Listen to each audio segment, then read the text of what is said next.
What's Gucci, everybody? It's AJ here again, and in this video I want to talk about programming interview questions, and especially one question which I've seen pop up in a lot of interviews. This question I've seen pop up in 2 interviews, and I think it's very important to understand it because I think it's a great question because there are probably 2 answers you would think of, but the optimal answer that the interviewer is looking for is probably just out of your reach and pretty hard to think of on your first attempt.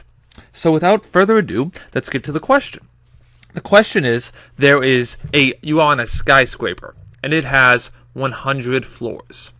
You have a building, and it's got 100 floors. Boop, boop, boop. So all these floors. And you have 2 eggs. You have 2 eggs, basically. And what you want to do is you want to figure out which is the maximum floor that the egg will not break on.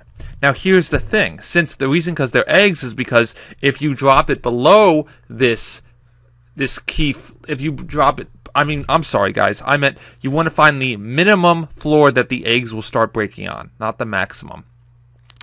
And if you drop an egg above the minimum floor where it starts breaking, that egg is gone because you just broke it. And if you drop an egg below the minimum, then again it survives because you want to find the minimum. So the goal is to find the minimum floor where the eggs start breaking, and that could be any level, but you have to use the 2 eggs. But if you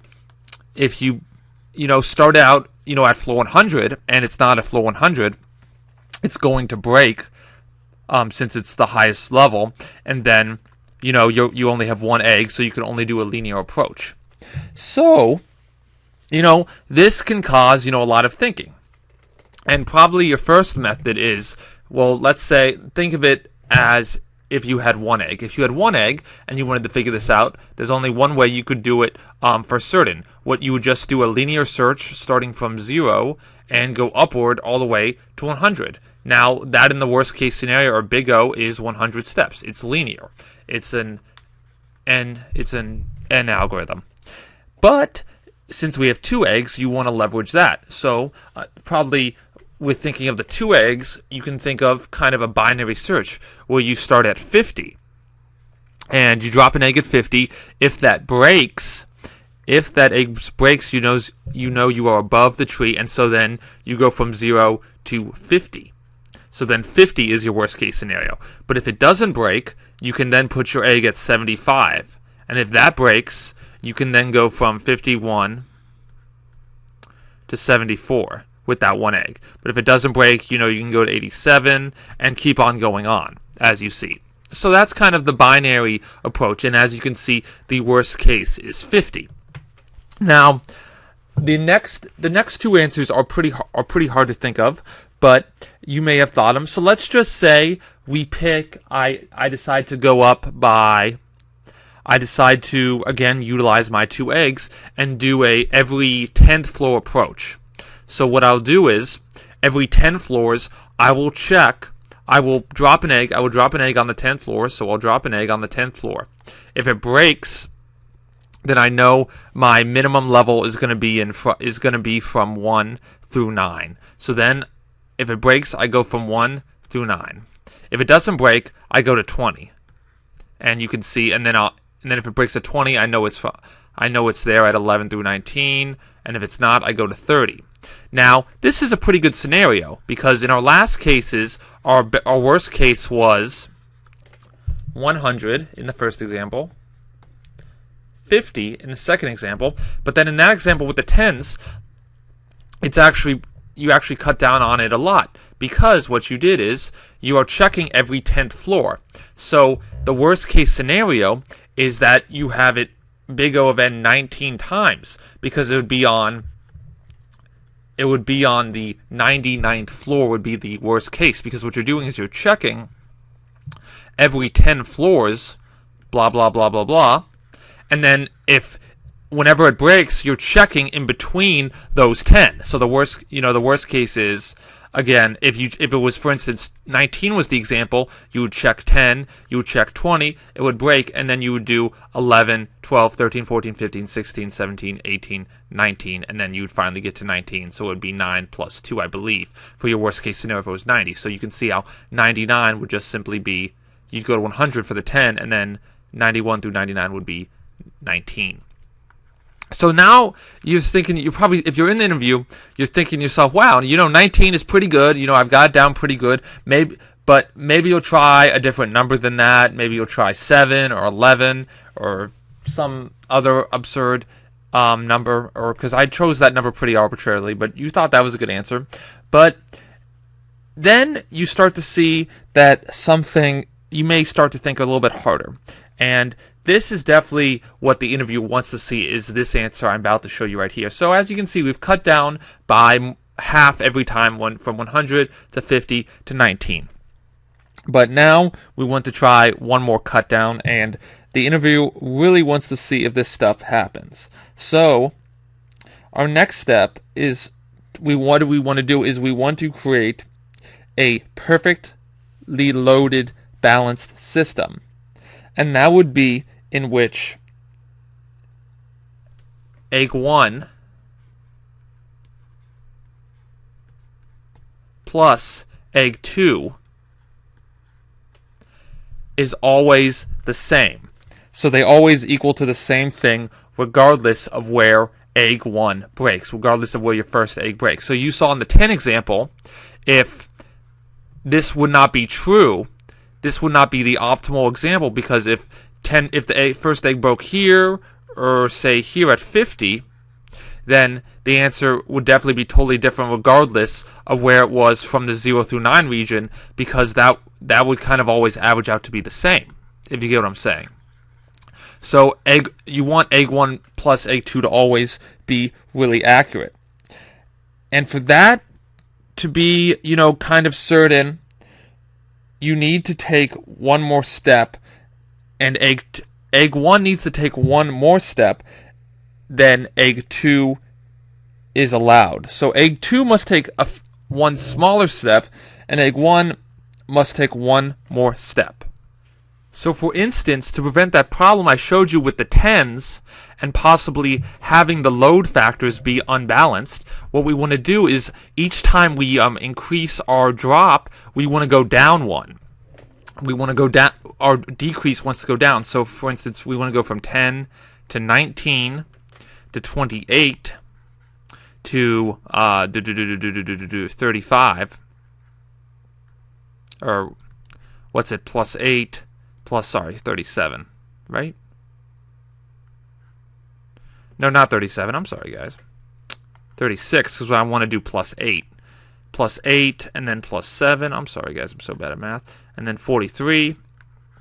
And you keep on doing that. And what this does is this does allow for the load factors to still be the same, or for egg 1 plus egg 2 to equal the same amount, because even though you're checking more regions, even though I still have to go up more in the range, I'm checking less of an inner region in the egg 2 region. As you see by the linear search, when I get down that my egg 1 breaks, I only have, in this case, between 37 and 42 to check.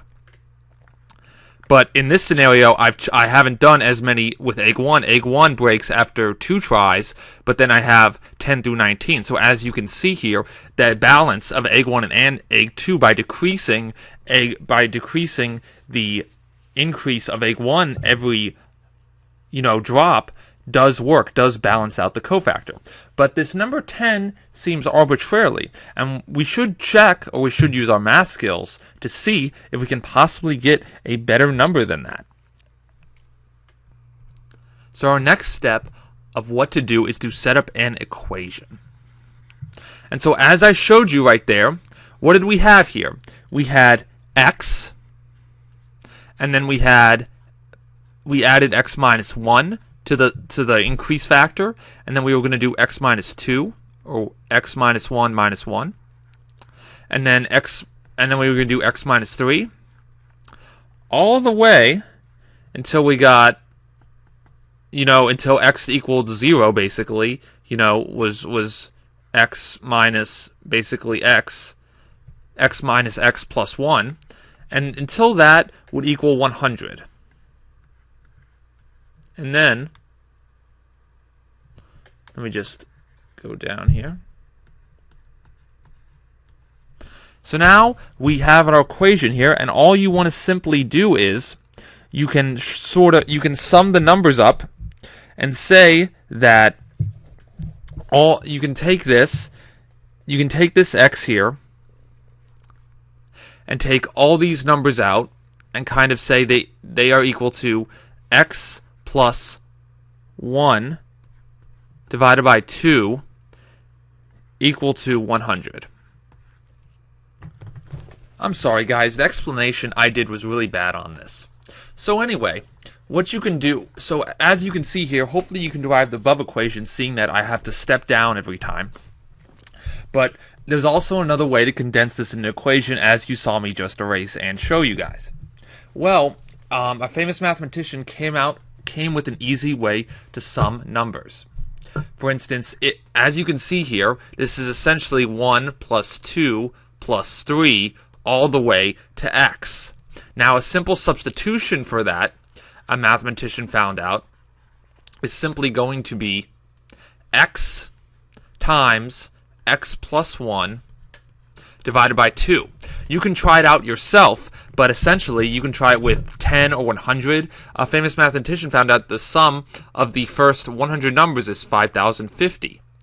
And of course, if you try to substitute this in, 100 times the 101 is 10,100 divided by 2 is 5,050. So it does work. So this is a way to get the sum of all the x's of x just like it wants you to. And so what you need to do is simply set the 100 again and solve for it. Well, x times 2, what you want to do is you want to get rid of the 2 and make this 200. And then you've got x squared plus x equals 200. And actually, what you're going to get is roughly 14. It's not going to be exact, but hey, if you solve for it using either the quadratic equation or some other matter, you will get about roughly 14, rounding down.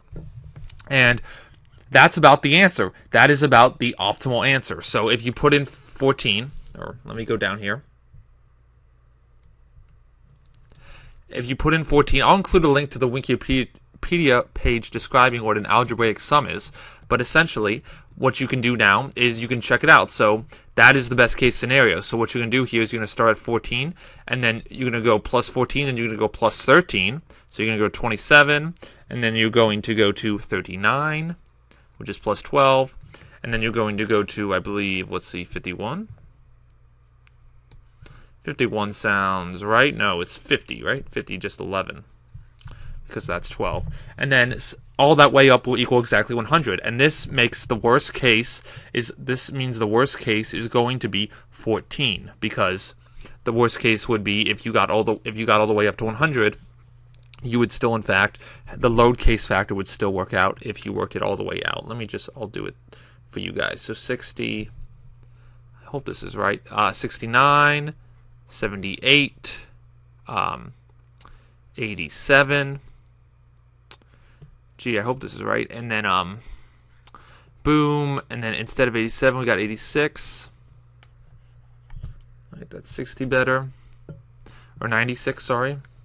And hopefully that's good. And so if I went all the way up here, 1, 2, 3, 4, 5, 6, 7, 8, 9, I would have 10 for 97, 98, 99, and then 100. So it'd be 1, 2, 3, 4, 5, 6, 7, 8, 9, 10, 11, 12, 13. So maybe, did I add this up right? 13, 14, 12, 11, 10, 9, 8, 7. I feel I forgot something. But anyway, guys, check it out yourself. It does equal 14. I'm sorry, guys, if you're still watching this video, and you probably think I'm an idiot. I just didn't add the numbers right, because this goes up by 9, then this goes up by 8. And by going up by 8, I get 77, I believe. right? I'm having a terrible time adding this. Yes, I get 77, then I'm adding it by 7, and I get 84. And then I'm adding it by 6, and I get 90. Then I'm adding it by 6, and I get 90. Then I add it plus 5, I get 95. Then I add it plus 4, I get 99. And so I have 1, 2, 3, 4, 5, 6, 7, 8, 9, 10, 11, right? I hope that's right. So plus 10, plus 9, plus 8, plus 7, plus 6,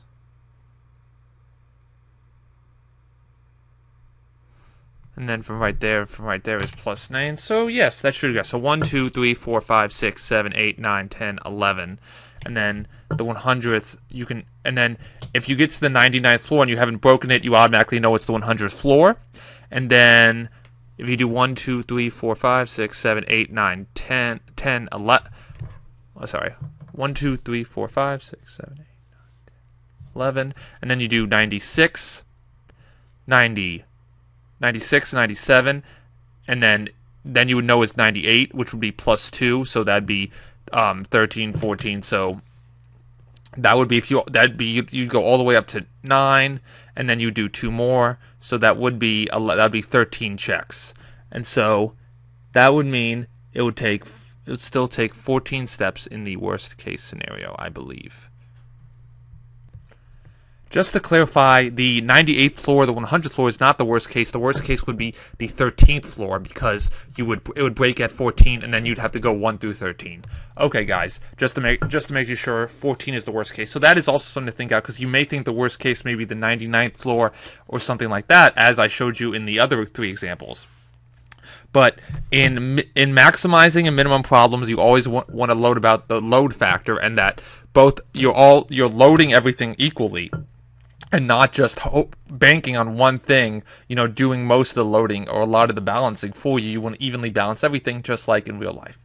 I hope you guys have a great day and enjoy this tutorial. Check out my website if you really like. I am trying to make some more tutorials, and request anything or message me if you want to work on any projects. I'll see you guys later.